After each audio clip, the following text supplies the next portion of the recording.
എത്രയും ബഹുമാനപ്പെട്ട വന്ധ്യപിതാവേ, വരുന്ന മാസത്തിലെ എൻ്റെ സകല പ്രവൃത്തികൾക്കും കീഴ്വഴക്കത്തിൻ്റെ യോഗ്യത പ്രാപിക്കുന്നതിനു വേണ്ടി അങ്ങയുടെ സ്ലീഹായ്ക്കടുത്തതും ആത്മപിതാവിനടുത്തതുമായ ആശീർവാദം താഴ്മയോടെ അപേക്ഷിക്കുന്നു. സ്നേഹപിതാവിനിപ്പോൾ സുഖമാണോ? എങ്ങനെയിരിക്കുന്നു എന്നറിയുവാൻ അത്യധികം ആഗ്രഹിക്കുന്നു. പിതാവിനു വേണ്ടി നിത്യവും പല പ്രാവശ്യം എൻ്റെ അയോഗ്യ അപേക്ഷകളിൽ അപേക്ഷിക്കുന്നുണ്ട്. കാണാൻ കഴിയില്ലെങ്കിലും ഇത് ചെയ്യാമല്ലോ.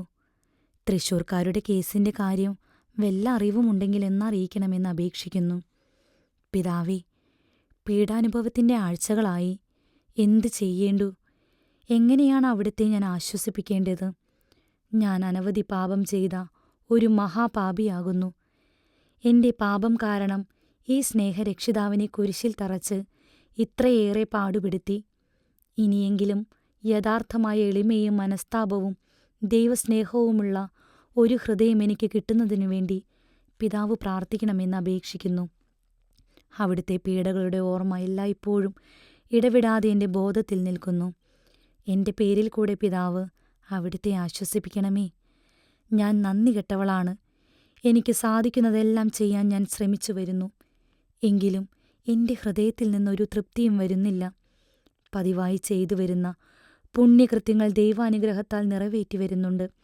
എല്ലാ കാര്യത്തിലും ദൈവസ്നേഹവും തീഷ്ണതയും താൽപ്പര്യവും തോന്നുന്നുണ്ട്.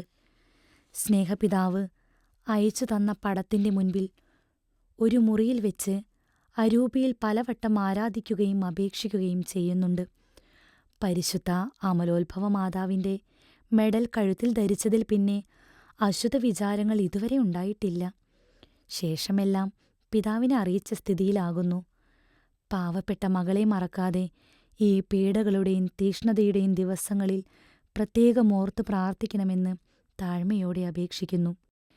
ഇവിടേക്ക് വരണമേ, അമാന്തിക്കല്ലേ. അങ്ങയുടെ ഗുണദോഷ മറുപടിയും ആത്മപിതാവിനടുത്തതും സ്ലീഹായ്ക്കടുത്തതുമായ ആശീർവാദവും താഴ്മയോടെ അപേക്ഷിക്കുന്നു. ഇന്ന് അയോഗ്യ ശുശ്രൂഷയും അകലപ്പെട്ട മകളുവുമായ ഈശോയുടെ തിരുഹൃദയത്തിൻ്റെ ഏവുപ്രാസ്യ.